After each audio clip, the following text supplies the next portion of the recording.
Not going to go, please go see Julie and let her know that you're dropping out so we can make some room. I believe we're also starting another activity that we just added last night, bike tour around the city. So if you're interested in that, again, go see Julie.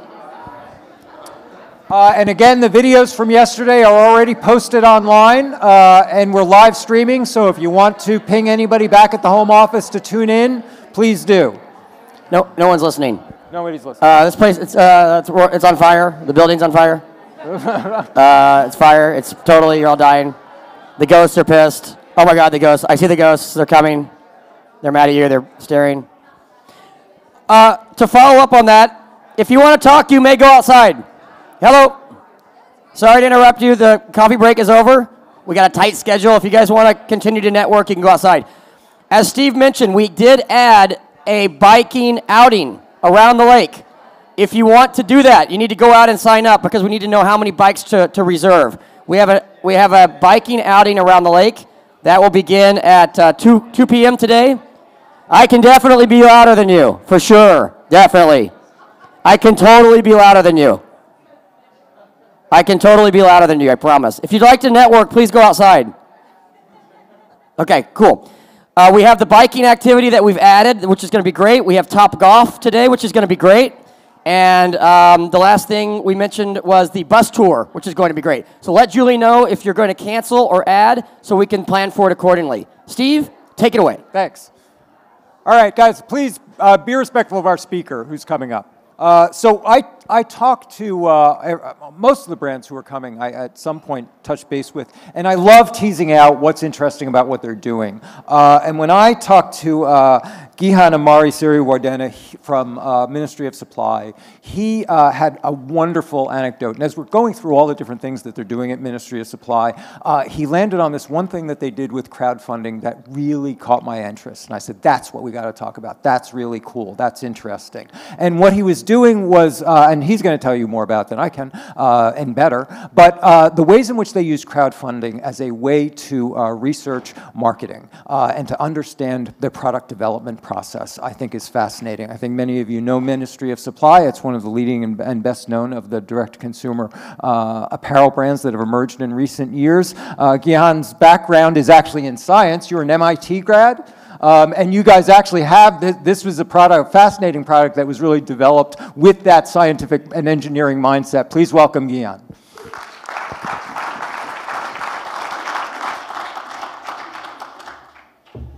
Well, thanks for having me. So I want to give you guys a little bit of a background about Ministry of Supply. So we're a performance apparel brand. We're based out of Boston. We've got about, oh yeah.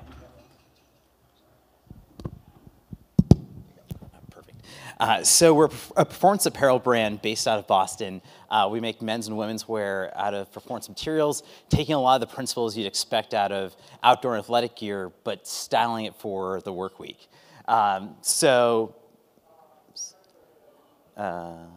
we go.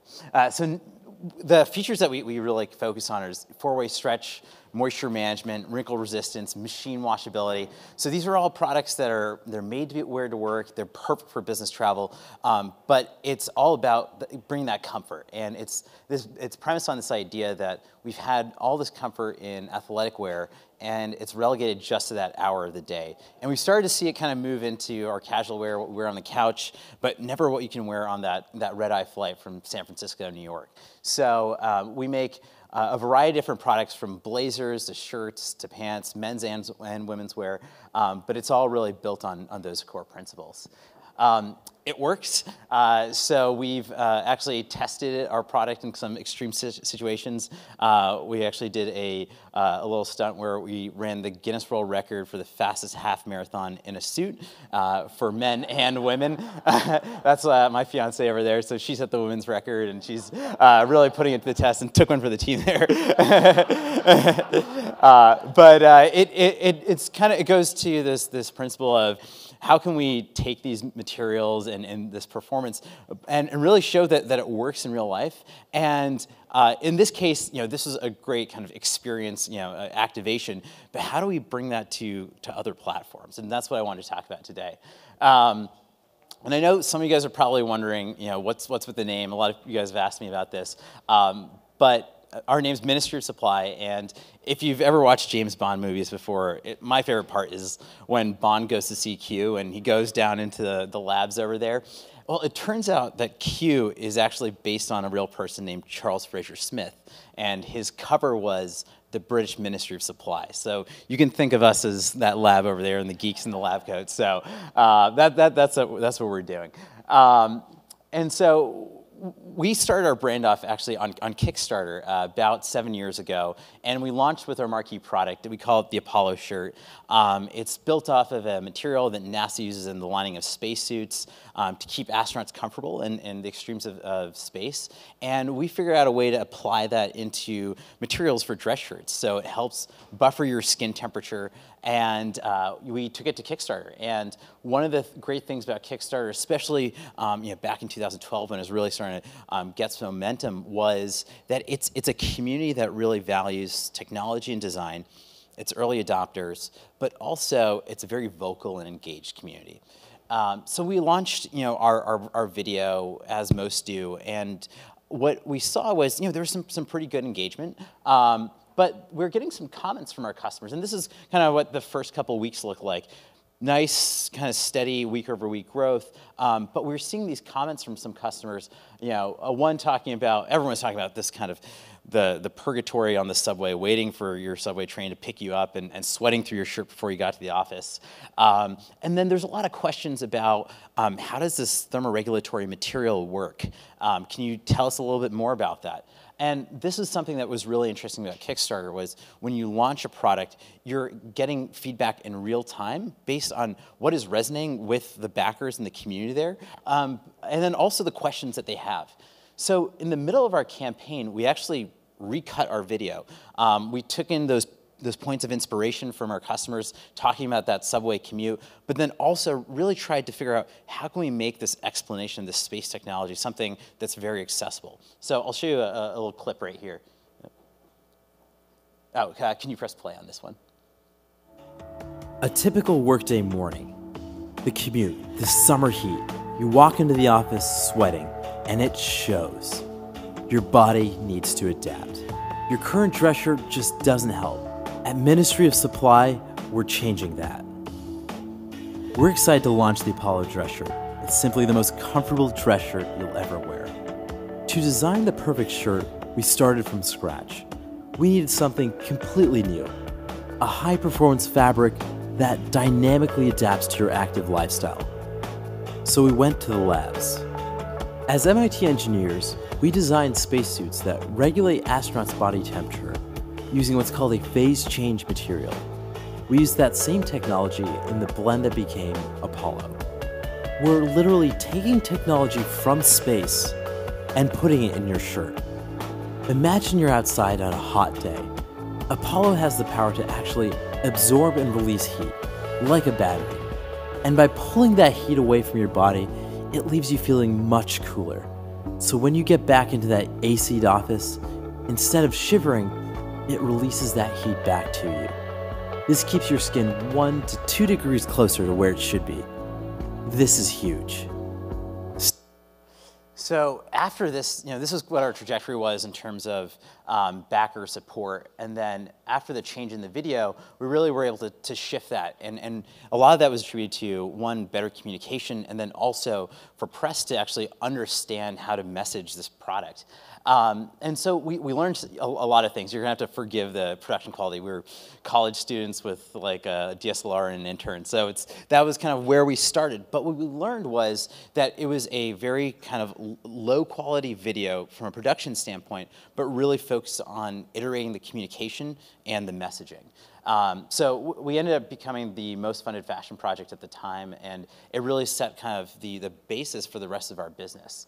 One of the interesting things about Kickstarter is the video is such a key part of it. It's really the focus of the landing page, and what you can see here is one, we got nearly 200,000 views of these videos, and people are watching nearly a full 2-minute video about a product. And it's not often that you're able to get that type of engagement. And so we found that the video communication on Kickstarter, there was a lot to be learned from that. You can talk about, one, what's the problem that you're trying to solve? What's the product solution itself? But then also the process. How does the product create it? And this type of depth isn't something that we get to do often, but we found that our early adopter customers really wanted to engage with that.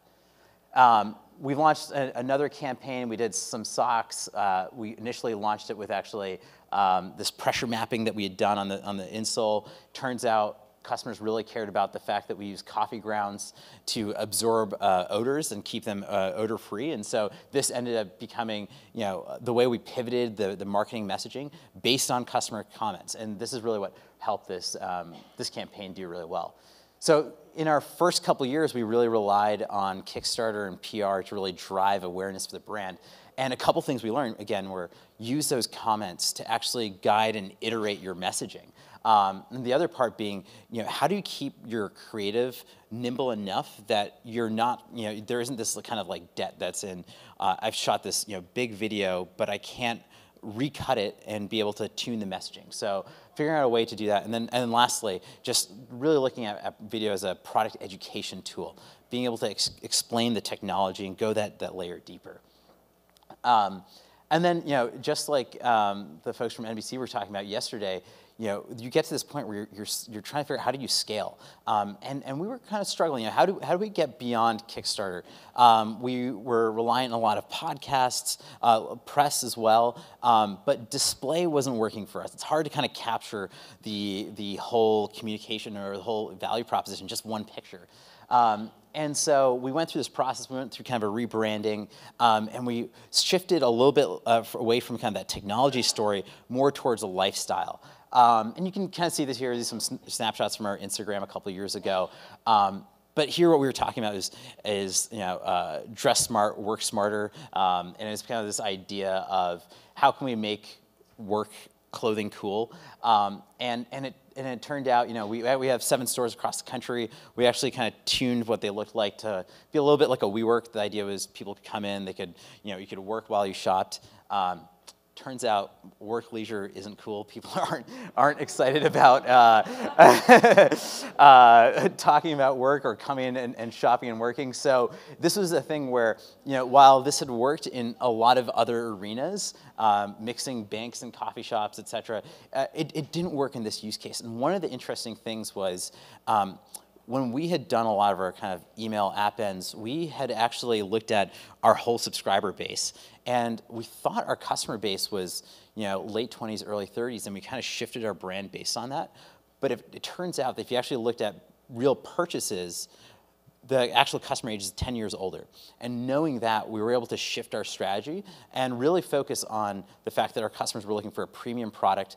They had experienced some products that break down over time, and they actually did want to hear about that product messaging.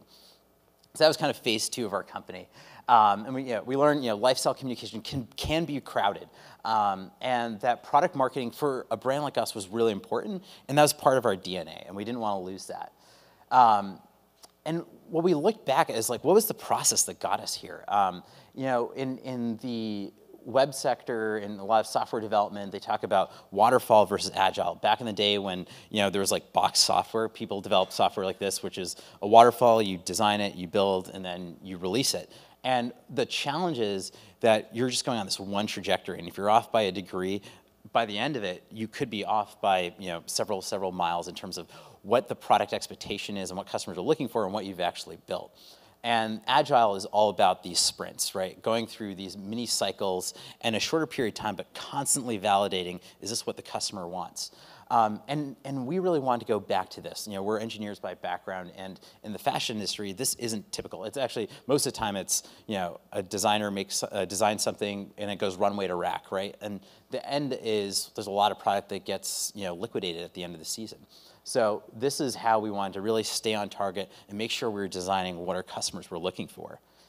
And so one of the things that we've done is over time, we've built this repository of not just our customers' information interactions, but really what their comments are and thoughts about our product. So every time a customer returns a product or communicates with customer service, and even on Facebook, we'll tag this as a line item, and it's a Google Doc. We call it our quantified empathy doc. It's super simple, but what it allows us to do is we can tag an issue or comment a customer has based on, do they like the fit, is there a durability issue, et cetera. And then we have this kind of like TLDR of like, what was the main issue the customer had?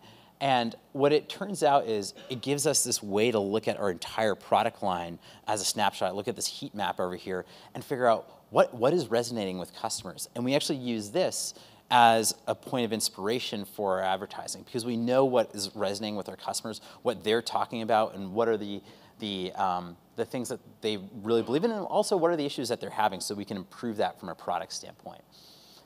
So this is something that is really critical to our iterative process. So this is how we look at how we develop product. We often look at product market fit, right? And it usually goes from looking at the customer, designing a product, and then creating it, right? But what we realized was in this linear process that was happening before, our designers and developers weren't talking directly to our marketing team. And what was happening was the story was getting lost. And so as a team, we developed something called innovation marketing, and it's really this idea of get the designers and the marketers working directly together. So I spend my time actually 50-50 between product development and product marketing. And the idea is that it really helps us connect those two. Quantified empathy, we were just talking about, is that way that we are able to unlock and unearth those insights from the customers. So what are those problems that they're having? Much like the Quick team, how do we make sure that we're rooting the product in some behavior, some challenge the customer's having, and trying to make sure that we're solving that. So that's what that quantified empathy does, and customer service is also a key part of this. But this is how we see this balance between product development and innovation marketing, is what we say, as we say. So I want to talk about kind of like how do we actually apply this? So we looked back and said, let's rethink our stores. Let's make sure that our customers can not just see the product itself, but get to see how it's made. So this is our store in Newbury Street in Boston. We have a 3,000-pound knitting machine, and it allows us to print these blazers over here on the side in real time in 90 minutes. A customer can go to this little kind of kiosk over here, select their colors, and we'll be able to actually knit the garment for them. It's kind of like 3D printing for clothing, but it's a very experiential process for the customer. And they get to see us developing prototypes of products as well, and they're right there, and they're seeing the whole process firsthand. We redid a lot of our static imagery, particularly for paid for display ads, because with these kind of static shots, even if you've got someone running, that kind of shot has become overplayed now in the industry. And so we wanted to figure out, well, how do you communicate that this is a machine washable suit, for example? You don't have to worry about this suit getting completely wet and washed. And so we've developed a kind of a language around these images that really show the product in action. And then we actually went back to Kickstarter. This was about a year ago, and we launched a new product for us. It's a wearable device. It's basically a heated jacket that actually monitors your body temperature, the external temperature, but also your acceleration, so your motion. So what our insights was that actually, if you wait for your body to become hot and to turn the heat down, you're gonna become too hot. There's a 15-minute delay. But if you actually correlate it with our walking speed, you can actually predict that you will be hot soon and turn the heaters down. So this is a little video about that, if we can play the video. Hi, I'm Gihan, and this is Aman, and we started Ministry of Supply about 5 years ago, right here in Boston. So we know a thing or two about being cold all the time. We tried everything, puffy jackets, tons of layered, and none of it worked. So we decided to invent something better and much warmer.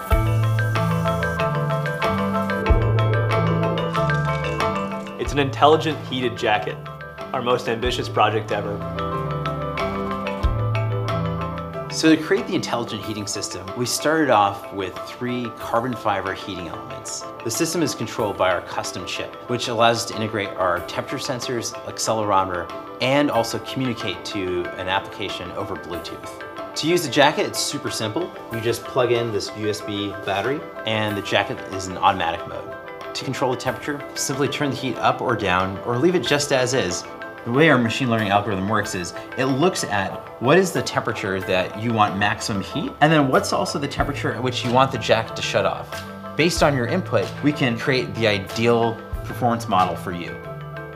And over time, the jacket will learn your preferences, so it'll get better the more and more you use it. I think one of the coolest moments is when you take our most recent sample and you pick it up and it automatically turns on, or even cooler is when you walk outside and it automatically turns up, and this idea that it knows what you want before you can even tell it. It has a 2-layer waterproof breathable membrane. It allows your vapors to pass through, but not rain droplets. It has 100-gram recycled polyester insulation, which actually provides a little bit of odor control because it has coffee grounds embedded in it. There's also a very low-profile waterproof zipper, as well as a durable water repellent to keep the jacket dry.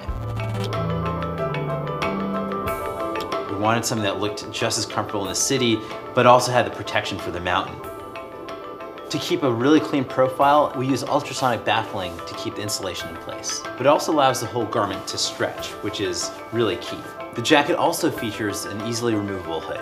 It has a Qi charging mat, so if you take your wireless smartphone, slide it into the smartphone pocket next to it, it'll automatically start to charge.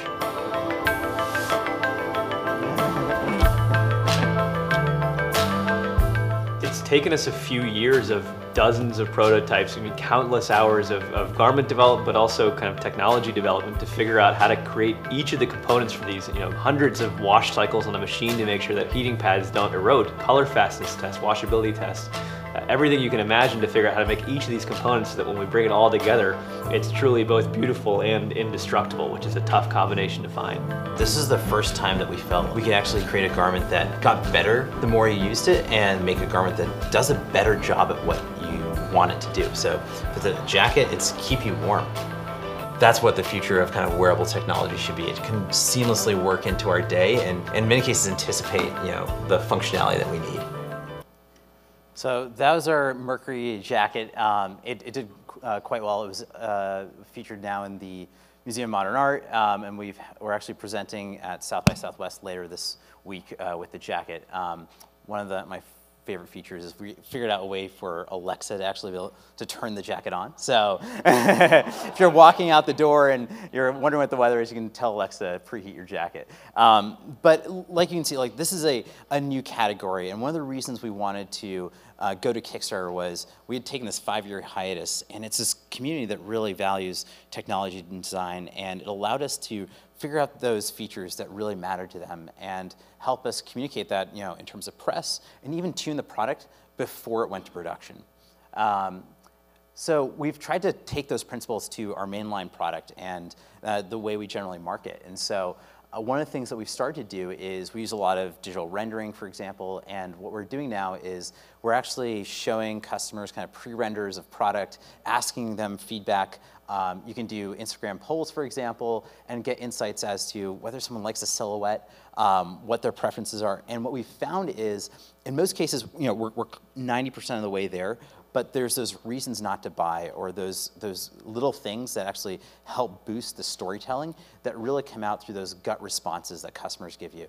And so we're trying to pull based on our experience from crowdfunding, which was having a community that wants to be involved in your product development.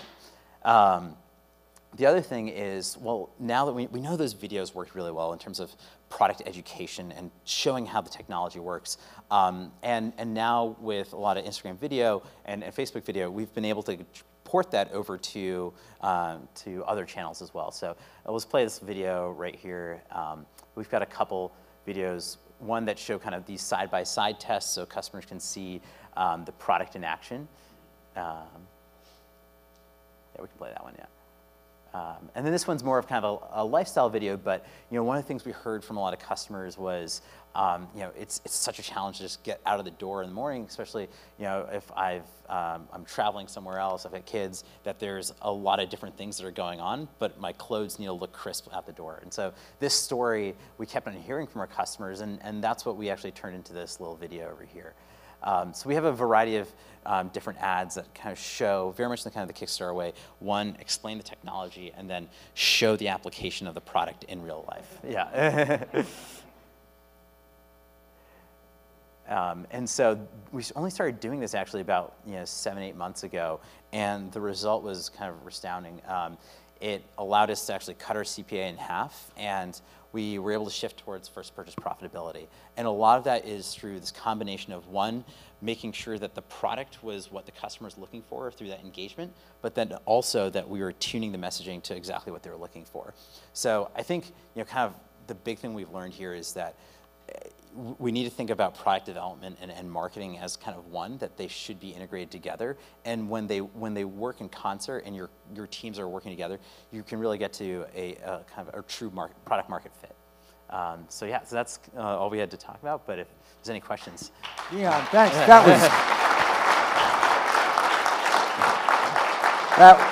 That was cool. But we have time for questions as well.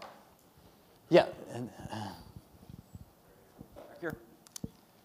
Good morning, Andrew from Cicerone, and I didn't go to MIT, but my brother-in-law did, so we can have a conversation. So,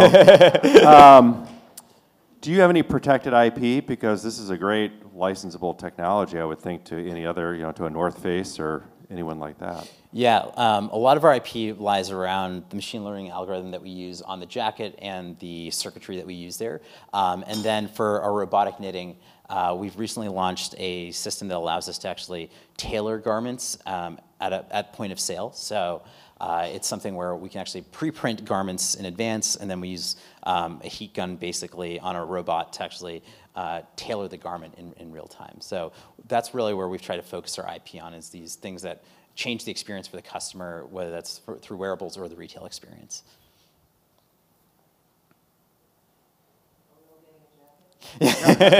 check under your seats right now.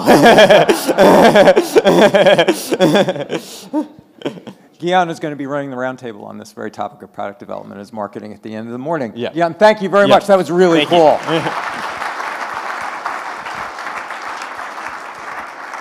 Let me ask, Ben, where are you? There you are. Hey, Ben. Ben, the panel, come on up. The day, if you haven't noticed, the day was really about media of all kinds. We talked to Quip first thing about the range of media that they're doing and how they manage and gauge the impact of all of that. Obviously we talked about TV and migrating to TV. Here, using crowdfunding as a kind of initial media, and then metrics that can inform the media and product development. Now we're going to talk about and go to the heart of one of the themes that we've heard throughout, and that is the direct-to-consumer brand's expertise in performance. We know that performance media has been at the core of the growth of most of these brands, but there's a lot of variation in tactics and strategies in the ways in which performance media has been used. So we wanted to have a panel where we brought some of the people who really have their fingers on the levers to talk about what are the best practices that have emerged, what have they learned that maybe not everyone in different categories knows about how to use these channels. To take the lead here, we have an old friend of MediaPost, Ben Gaddis, who's the president of T3. T3 has worked with, is an agency based here in Austin. Ben is with us at almost every Austin show because he's so good. And T3 has worked with brands like Staples, 7-Eleven, UPS, and he has also started a new branch of T3, T3 Ventures, that helps fund and develop startups. Please welcome back Ben Gaddis. Hey, everybody. Welcome to Austin. Who's sticking around for South by afterwards? You are? Okay, you're in for a treat. It's just mayhem down here. But we're really excited that you're here, excited that you're in Austin, but most excited about this panel. And the conversation has been around DTC. There's been some amazing conversations. I love Ministry of Supply. I've got a couple of different suits and shirts. But if you actually look at, there's an article that MediaPost wrote. I don't know if anybody's talked about this, but the numbers are pretty staggering when you think about DTC. 400 DTC brands have raised over $3 billion in the past couple of years. So to say the space is growing is an understatement, but it's also potentially crowded. And there's a lot of challenges as you think about media, about do you actually run out of scale and reach, and how do you make sure that that you take the data that a DTC company has and make it actionable. And so we've got a fantastic panel today, and we're adding one more. Yeah. an Austin guy. Yeah. So I'm going to let the panel introduce themselves, and then we'll just jump into the conversation. You want to start us off? Yep. So my name is Trang Dao. There's a G at the end of my name there. I work at Hungry Root. I joined in November. We've been around for about 3 years, but in our current stage of evolution, really just about a year and a half. We are a healthy packaged food company. We are not a meal kit.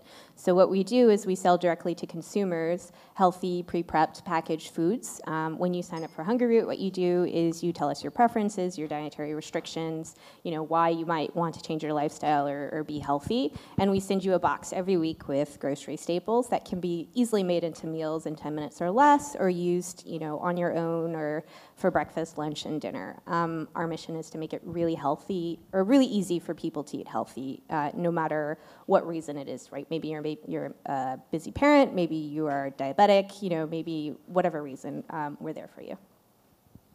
Ricky Joshi, I'm the co-founder and chief strategy officer of Sattva. So we're a luxury mattress brand. Mattress category is apparently really hot now, kind of crazy. Never thought that would be the case. We were actually the first in the space. We're not a bed-in-a-box, so unlike most of our competitors, we actually have in-home concierge delivery and mattress removal. Allows us to kind of have a very different type of product. This is a kind of a really relevant panel, I think, for me in particular, because we're probably one of the bigger DTC companies that you've never heard of. We're about the same size as a lot of other brands that I'm sure all of you have heard of, and it's because we've been really just performance marketing driven and shifting a little more towards brand, but yeah, so this is really relevant. Thanks. I'm Brant Schmitz, the Director of Performance Marketing for Blue Dot, and Blue Dot is a modern furniture company. We have actually been around for about 20 years. It was started by a group of buddies right out of architect college, and they wanted to do something a little bit different, and they wanted to start designing furniture. So actually all of our furniture is still designed, prototype, manufactured, and then we sell it as well. We have about 10 retail locations, but a good chunk of what we do is still from an e-commerce standpoint. We actually have a store about 6 blocks south here in Austin. So. Cool. I'm Brandon Wendell, VP of Marketing of Tecovas. We are a digitally native Western brand based here in Austin. We started only online just about 3.5 years ago. We are opening 5 stores here in Texas. First one opens next week on South Congress here in Austin. But we will always be direct and sell directly to our customer. Essentially, we sell a really high quality handmade cowboy boot for what is traditionally half the price of what they would retail for. And we have added some new product categories, but boots are our primary category. Great. So let's start with Brandon. So, you've been there since the very beginning, 3.5 years, is that right? Yep. So one of the things that is fantastic about a DTC brand is the data that you get. And I think other brands become jealous of the connection that you have to your customer. But when you're starting, you don't have that data. So how did you get started? Where do you start? What worked the best when you got started? Yeah, that's a good question. I think there is no shortage of data for a digitally native brand. I think one thing that we realized early on is that it can get incredibly complex very quickly. And there's this philosophical principle that we've kind of applied internally called Occam's razor, which is to say that there are the fewer assumptions you have to make, the more likely you are to be right. And so we've internally applied that to, so we have all these data sources. We've made sure that our Google Analytics and all of our channel data is all set up and we're tracking everything. But I think all of that needs a gut check. And one thing that has been really great for us is since the beginning, we've had a post-purchase survey. So as soon as a customer checks out on our website, we ask them where did they first hear about us and when they first heard about us. And that has served as a good gut check against all of our really sophisticated data tracking and monitoring and measuring and attributing. Does it say the same thing? To say the same thing, yeah. No, does it? Do those two line up? Yep, they do. And that has given us the confidence in a world where we're, have 1,000 sources and a bunch of different data points. The simplest answer has given us the confidence because it matches, right? Or at the very least, we've made sure that it matches. So I would recommend if people aren't doing that, to do it because it's been like I said, a good gut check for our more sophisticated data sources. Now, Ricky, you're just off the plane. We didn't even get a chance to meet until then, so I'm not going to throw a bunch of hardball questions at you, but I didn't realize that you were one of the first. So you essentially create a new category. How did you go about using data to create a DTC brand in the mattress space? You know, it's interesting. We were so Google AdWords focused, and I think actually, to be honest, we were pretty simple.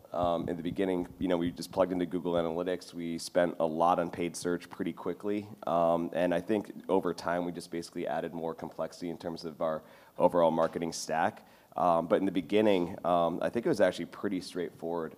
It was a lot. I mean, there was probably 2 or 3 years, and I was actually running paid search, and we were just like myopically focused on that. And then over time, we just added diversification. We're still trying to, you know, make sure that that all works, and actually have just implemented now what's formerly called DoubleClick, which is now Google 360. But I think natively we were very Google-centric. We still are pretty Google-centric. One thing that, you know, Google tends to like its own stuff. So what a surprise, Google performs really well. So I think that that's another issue too, right? Is basically kind of reconciling what we're seeing from our Google sources with the other kind of self-reported sources. So, you know, Facebook will say it's doing, you know, certain numbers. Some of our third parties, it can kind of be a little black boxy.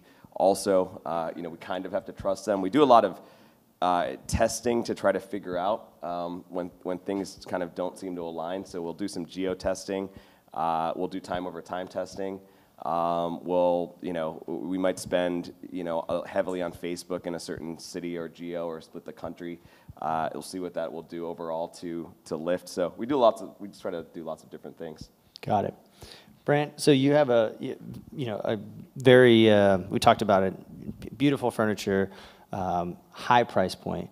And you're relatively new to the company, right? So as you come in and you think about getting started at a DTC price point that's probably not what most people are used to, talk to us a little bit about what you're seeing that's most successful. Yeah, and I think we're a little bit different in that, you know, when our company was founded 20 years ago, again, it was a bunch of college buddies. It wasn't something set out to establish a DTC. It was literally, let's make furniture that we'd love at a price point that we can afford, because the stuff we love we can't afford. And they love design and they love that aesthetic. And it's kind of fallen into where we're at now. So, you know, now we have 10 retail locations, which was kind of just an evolution of the brand. But, you know, really what we try to do is, you know, for us, it's all about the customer journey, and it's very aspirational. So even the customers that we get in, we have a very long tail in terms of the product purchase, right? We're 60, 90 days, maybe more than that. You know, if you're coming in to buy a, you know, $10,000 sofa, it's probably not an impulse buy, right? So a lot of the things we do, and a lot of things they've done over the last couple of years, and I've been here for 2 months since the first part of the year, a lot of things were sitting there and it was working, not always knowing why it was working or how it was working, just this is working, we're getting growth year over year. So a lot of what I've done over the last couple months is try to figure out how can we scale this and get this in an organized way so we know exactly what's working and how it's working, so we can start to scale that to keep getting that tremendous growth we've had over the last 3-4 years. Yeah. That word scale seems to come up a lot in the DTC space recently. So you're new as well. So tell us a little bit about what's working there, and then let's talk about scale. And have you run into issues around scale yet? What platforms are scaling the best for you? Sure. So I think when I joined Hungry Root, I inherited a program that is not unfamiliar to, I think, a lot of DTC brands, in the sense that like nearly 95% of the budget is being spent on Facebook, and that was the pure source of acquisition really for the first 2 years or so. And you know, this has happened really for the last 3 or 4 roles that I've been at, and in addition, you know, like you've seen the news coverage about it, right? Like there is a lot of nervousness about being too dependent on one channel. So actually that's really not the way that I've ever felt when I've inherited these types of channels or these types of situations. Facebook works for a reason, and it's because it's a very easy channel to learn, and it's a very easy channel to run and sort of like let sit by itself. I think what typically happens is a startup will see tremendous growth by focusing on Facebook, and then think that it's hit a wall. But what I found that actually works is going in and actually taking a look at the structure of the campaign, seeing if it's actually structured in a way that can scale. And usually that means something like making sure that your audiences that you're targeting are being excluded properly so that you're able to like isolate messaging and that sort of thing. But like just taking that first step by itself, like usually will unlock probably at least another year or so of, scale. So like really the theme, I think, when I inherit programs or, take a look at where we should go and what sort of thing, it's a sort of like, why does Facebook work so well, and how can I translate, the insights that I learned from Facebook into other channels, right? So that means like structuring Facebook or whatever channel is working well for you in a way that you can take those insights and try to duplicate them elsewhere, whether that means like programmatic display, whether that means like search engine marketing, and not just like paid search, but also like everything that the entire Google stack and like the Bing and like Verizon Media stack offer. Yeah. So go ahead. Well, I was just going to kind of add that on our end, Facebook doesn't work that well as a channel. Because of our brand, and because of what we're doing, and because of our price point, Facebook itself it's okay, we're there, but we don't have a lot of scale. It's not a great ROAS for us. Instagram's better because it's more branded in nature. And we're just kind of relaunching the Pinterest side of it from a paid social side, which obviously be a good fit as well. But so for us, Facebook, we haven't been able to kind of uncover where and how we get there yet within our brand. I was gonna say, yeah, we've never really believed in budgets, and I think that's never believed in budgets. That's no, a quote. no, Somebody seriously. write that down. Yeah, I like that.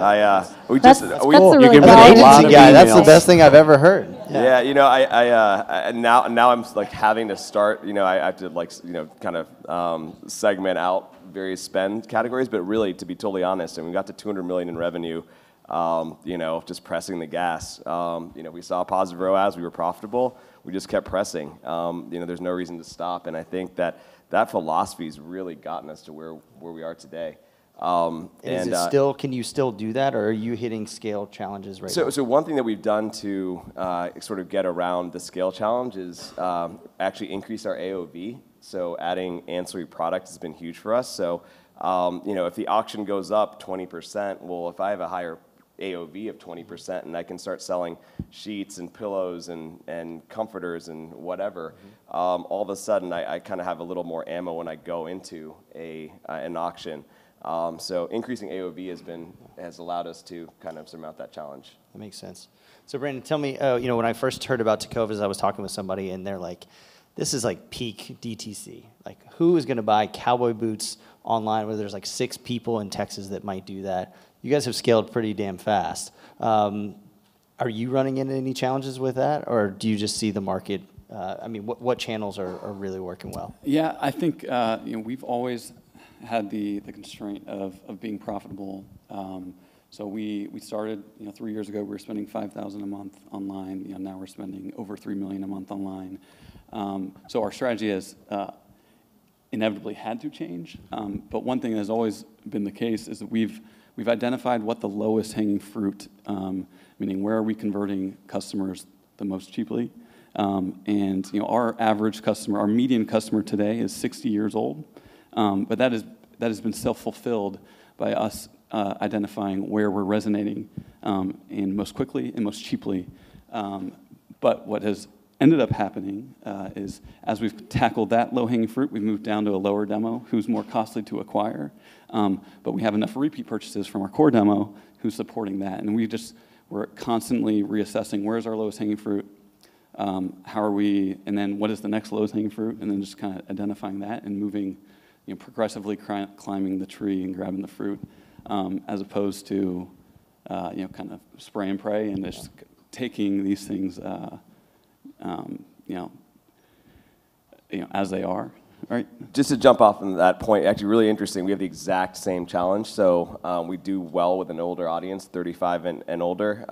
The thing with a slightly older audience is, you do hit some, it's kind of a critical mass point where maybe there's not as much room for growth, so you kind of do have to go and expand your demographic. Also, the millennial audience tends to talk more, even though they might not be spending as much. So they're valuable, they're influential, they're just not as innately profitable as someone who's 55 years old. And cheaper to reach and cheaper to acquire over time. Yeah. So more expensive. Yeah. Let's talk about brand, because one of the things that we've seen with DTC, as you think about performance, there are a lot of companies who have sort of optimized themselves out of business, right? And the brand hasn't evolved or been created to be strong enough, and a competitor comes in and disrupts the marketplace or steals some share. So at Hungry Root, I know one of the challenges is you're not a meal kit, right? But how do you tell that story, and how do you balance brand versus conversion, and just your overall media strategy? Yeah, so the way that we look at it is brand and performance are two roles in two departments, but not two different things.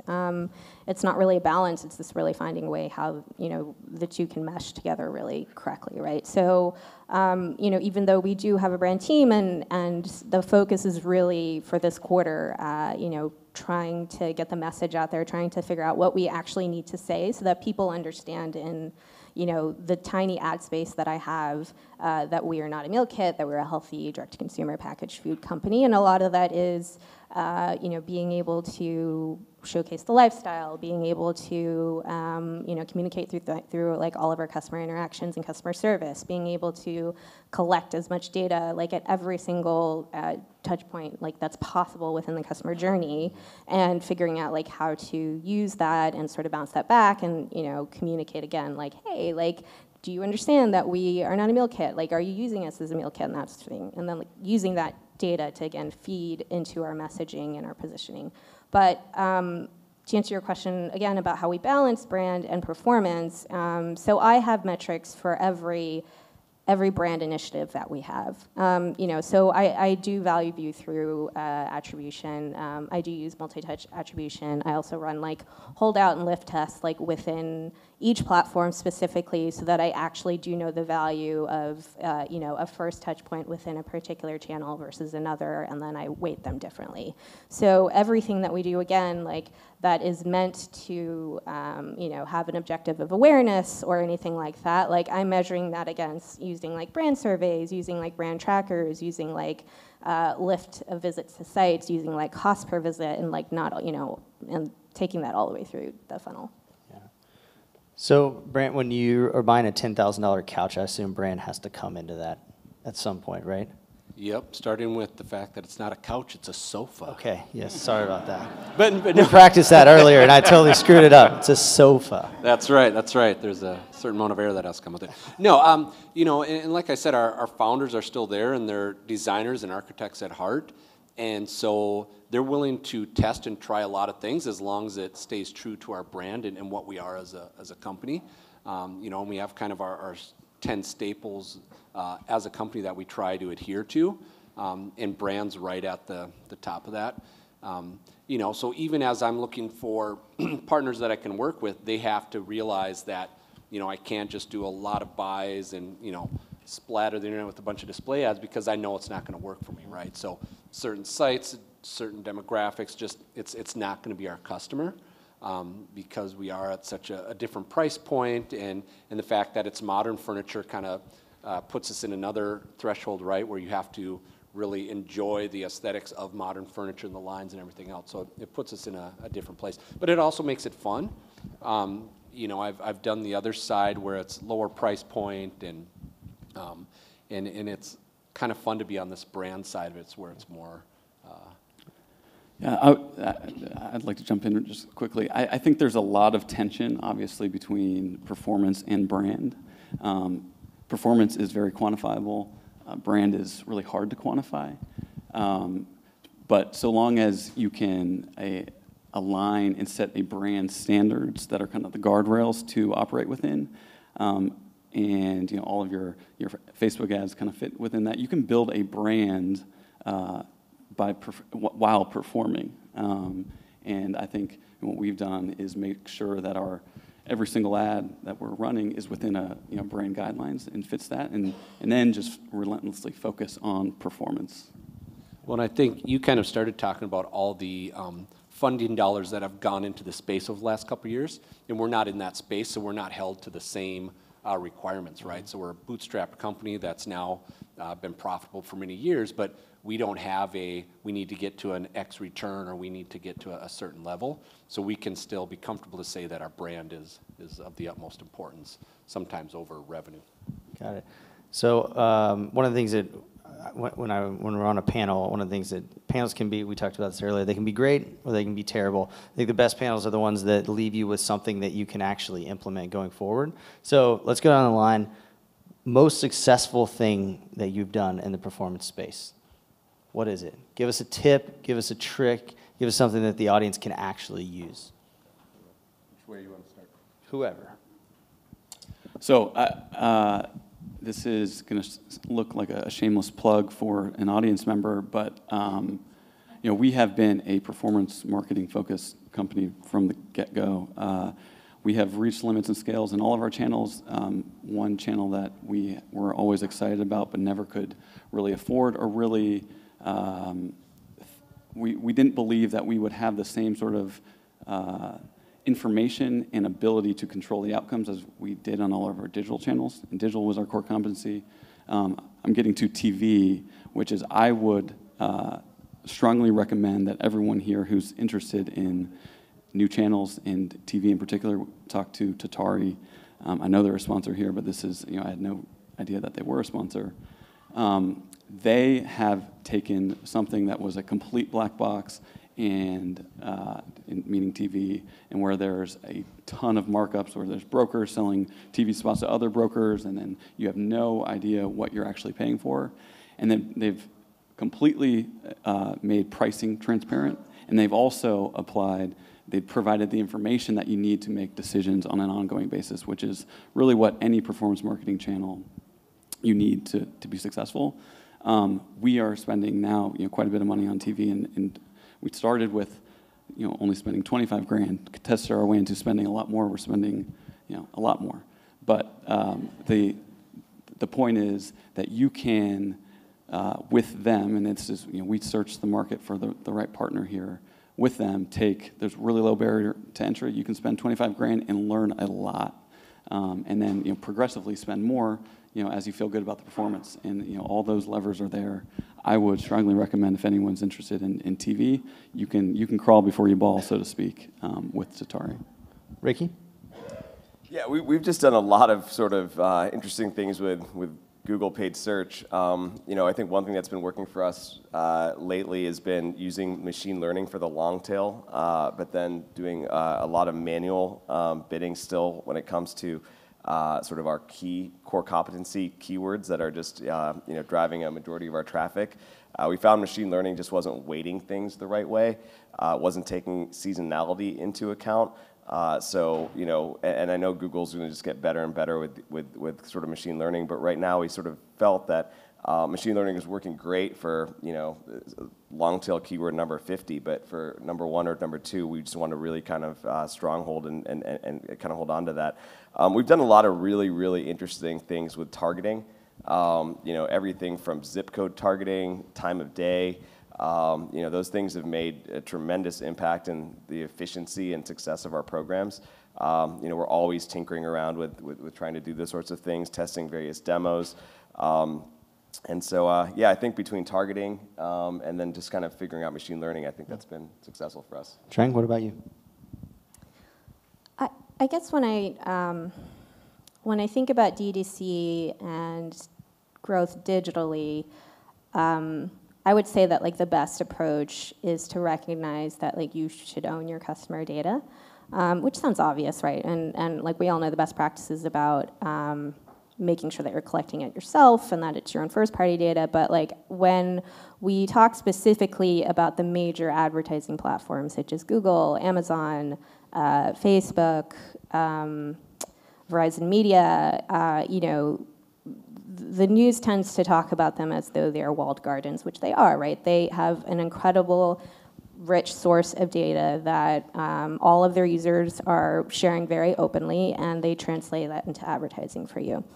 But I think the way that I tend to look at it is, it's a walled garden, but what kind of wall is it? Is it a fence that I can climb, or is it, an electric barbed wire thing that's going to kill me, and if that happens, well, I guess I'll just walk it off, right? But again, all that really means is just being able to understand, like taking the time to understand what these platforms offer, how they've actually built their advertising platforms, and how you can actually use that to your advantage, meaning like whether or not that means like requesting that you get certain audience insights on a regular basis and that it's sent to you, or whether or not that means like, again, structuring your campaigns in a way so that like you can actually manipulate them to give you insights that you can then use and translate into like offline, into TV, into your creative, and so forth. Brant? Yeah, so I think one of the biggest things that we've discovered over the last 3-4 years is kind of going more old school and putting a lot of time and effort into the print side of the world and catalogs. So we send out a lot of catalogs, 8 drops a year, millions of catalog drops. And the reason it works well is, well, 2 things. One, it's a beautiful catalog, and it's not just another piece of junk mail on your coffee table. But 2, obviously, we take an omni-channel approach to it. So it's not just, hey, let's throw a catalog out there and see if it works. All the other campaigns around that time are geared towards that catalog in terms of the products featured, and so we want that catalog to hit home. We're going to hit you with an email. We're going to hit you with display. We're going to be doing all these different things. And it's worked really well and scaled very quickly for us. Where we're actually looking at other additional print things to do. And we've been primarily a digital e-commerce company, right? And bread and butter, and everything's very trackable, and there's the attribution. It's just cut and dry. So being able to add this kind of, old school mentality into it has really helped us tremendously. We don't do really any video or TV, but I think that's another thing that we could do and do well, and that's kind of the next thing I'm looking towards. Well, just one more thing. Just emailing former customers. We were sort of kind of afraid to do it. Like a lapsed customer? Former customers, so customers. Yeah. But with an offer, we weren't doing it. The mattress life cycle is 8 years.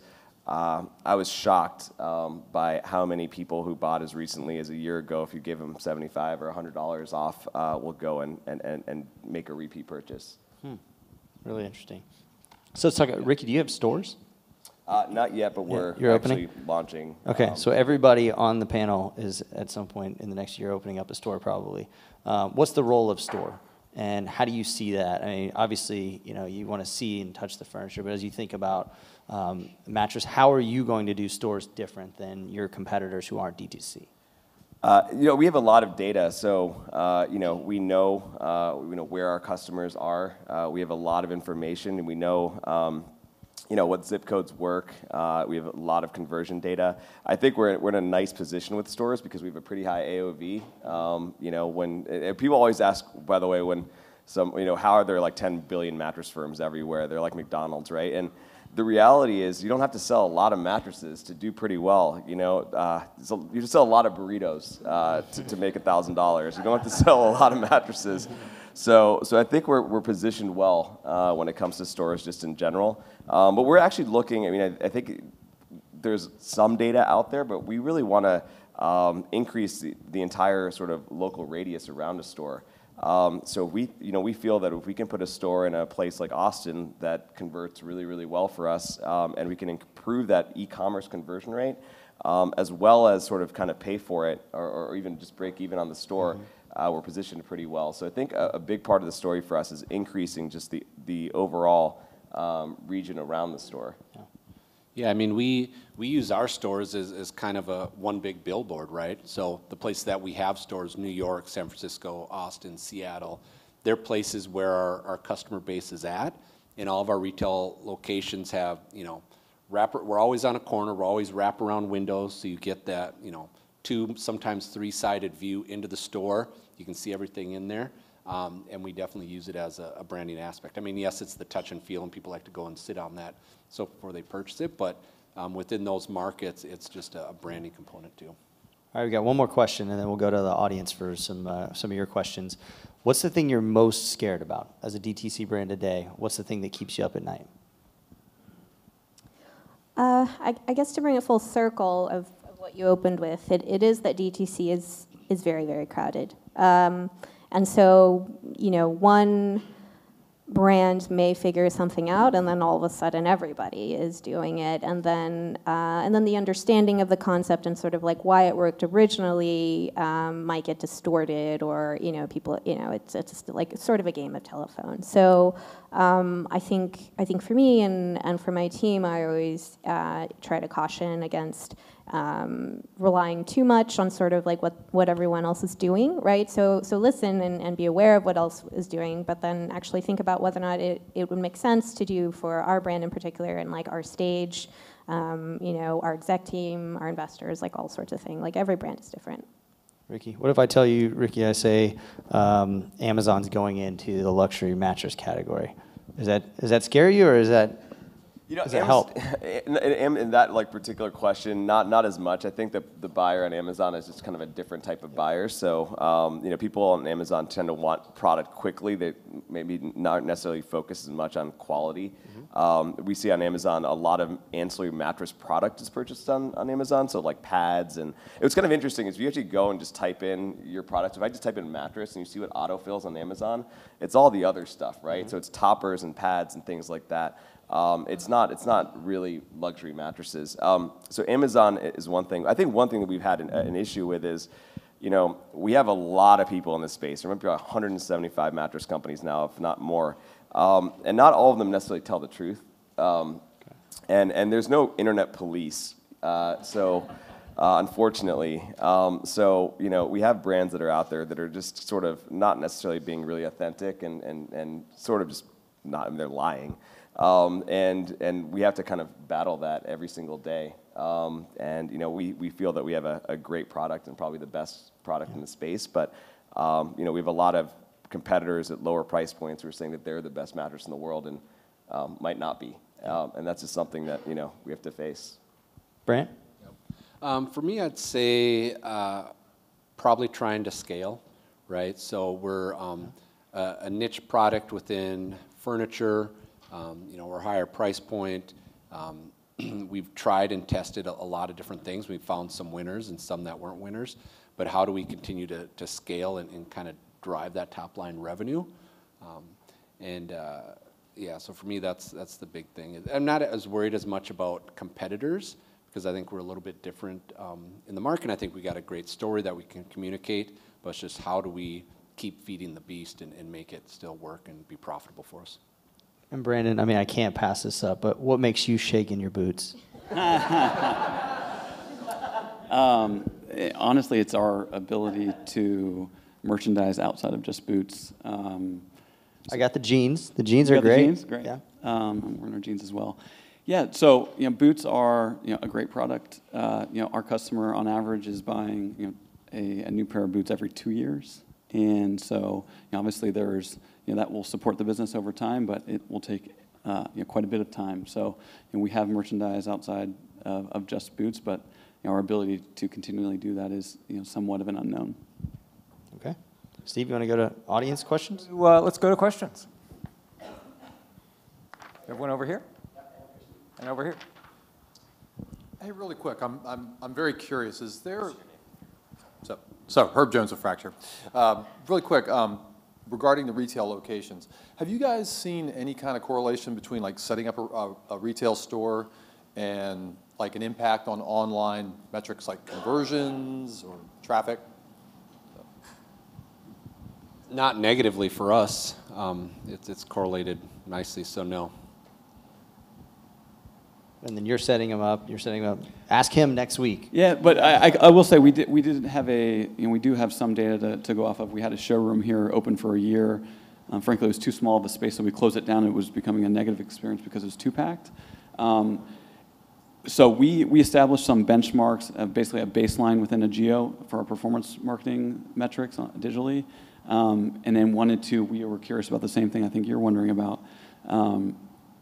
How would it impact our online business? And you think about it inside of a geo, and our operating assumption was that it would hurt it, but overall the pie would grow, right? Frankly, it actually wasn't the case, and we really viewed it as a lever to be able to drive people who were maybe on the fence about buying online, on average a $350 product. Would they be able more likely to purchase in a store. And what we realized is that was the case. We were able to drive people who weren't willing to buy online to the store, and people who were willing to buy online will buy online. Hi, my name is Valeria with Teodora, and my question is, you guys talked a lot about digital advertising overall. Have any of you experienced with in-app advertising, and how has that performed for you?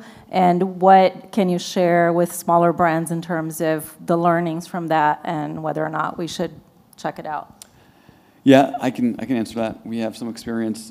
As you might expect, our customer skews a little more conservative than, by a lot. So we have tested the Fox News app. The learnings there are that it was great for us. Everything, the placement, the inventory was high quality, better than what you'd get in a mobile experience elsewhere. But there are obviously limits to scale. You think about the audience size inside of an app. It's basically a user base, but how many of them are using it active, daily or monthly or whatever it is. And so, the metric that we were able to kind of discern this learning was percentage of new visitors we were driving from that app. And, very quickly, we started with, once we were on the app, first week over 90% new visitors. 6 weeks later is 70%. So the experience there is that there's going to be diminishing marginal returns very quickly. So are you testing MSNBC as well? Oh, MSNBC actually, and Philippe from Tatari will know this, is actually much more efficient for us than Fox News Really? As it relates to TV. It's a function of a few things, but it's pricing and obviously in response rate. But the greatest common factor amongst our audience is not political beliefs; it's more age. Like I was saying, our median customer is 60, and the MSNBC audience is obviously just as old as the Fox News one. Spencer Colvis from Cheetah Digital. Just a quick question. Do you have any of you either seen or are concerned about what I call stalkertizing, where you're basically, I went and just searched Ministry of Supply, and on my Facebook feed, it's already in there. Like, kind of following that person have you guys seen any negative things through that? I'd say that I have never seen any piece of customer feedback that said, I hate the fact that I bought you because I clicked on or because I saw an ad. So until I see that, it doesn't concern me. Back, I'd say like 5 or 6 years ago when retargeting was huge and everyone was using Criteo and there was a frequency problem. Yeah, everyone would get those complaints, but that's still something you control as an advertiser. That's your decision, how much you want to be hitting people with ads and how much you want to make it explicit that you are working with data that they have given us, willingly, really, because you have to opt into it now these days. Good. I'm always just super, I think it's hilarious, and one of my mom's friends will think that I'm like the biggest company in the world because they don't understand remarketing. You're everywhere. But every once in a while you'll get someone saying something. We continue to do it. It's an effective means of conversion. Well, and I think that's a good point too, right? Like within this room, we all get how it's working and why it's working and what it's doing. Most people don't. How many times have you had to explain to your family why they keep getting that ad or why they're seeing that? Like they don't get it, so they don't necessarily know. Dang it, Blue Dot, you keep retargeting me with the. They don't know. They don't put two and two together for the most part. I will say that we've had internally, because brand is such a big thing for us, we've had internally within the executive team where I've heard more from them like, hey, do we really need to send a retargeting email if they don't, convert on their cart? And so we actually had to turn it off to show them the lift difference or the decline based on that. So some of it was more internal as opposed to external customers. Yeah, I think prospective customers hold the channels more responsible for that than the companies necessarily, and worry about Facebook and Google being Big Brother and not the company necessarily following you around. Isn't the bigger risk to existing customers if you're not turning off retargeting to those who have already purchased from you?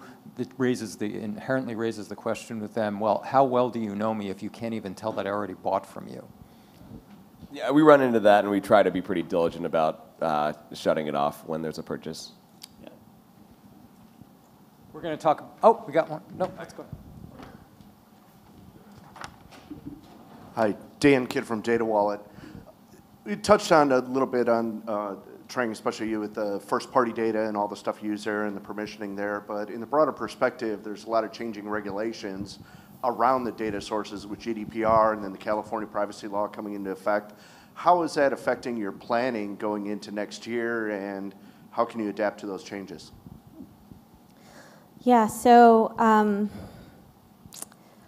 the good thing is that we only ship in the U.S., so we haven't been like incredibly affected yet by GDPR. But it is very much like for me, it's on a quarterly basis, sitting in with my exec team and making sure that everyone's aware of what we need to do for compliance, what we think the landscape is going to do, and all sorts of stuff, right? Like data and privacy, like even though I said like, hey, like as a consumer, you willingly told me that I could use like your information for advertising. I very much want to only use data that has been willingly given to me. So, as a philosophy, it's just always going to be like, hey, if regulations are changing, then like we just want to make sure that we're heeding those. Just avoid Europe. It's too much of a pain. Avoid Europe.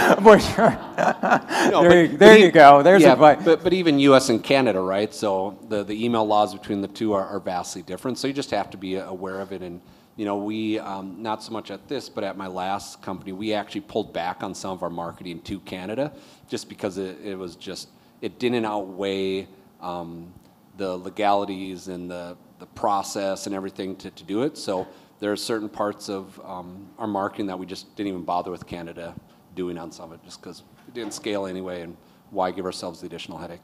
Although we're all going to have to pay attention to what's happening with the California privacy law and how that starts migrating elsewhere and how others. We're going to stop marketing to California too. Then. Stop selling to California. Ben, panel, thanks very much. We're going to take this up in a round table in a minute. Before we do, Uli, come on up. This is what we call a make good. We've located and downloaded. It's a gigabyte. That was a gigabyte. We're going to. I want to give Uli a chance to embarrass herself after we've embarrassed ourselves to show us a good sample of what she's doing with Shopping Network TV. Why don't you set this up for us, and then I want to give you a few minutes to just talk through what you've learned from this and what it shows us. Yes.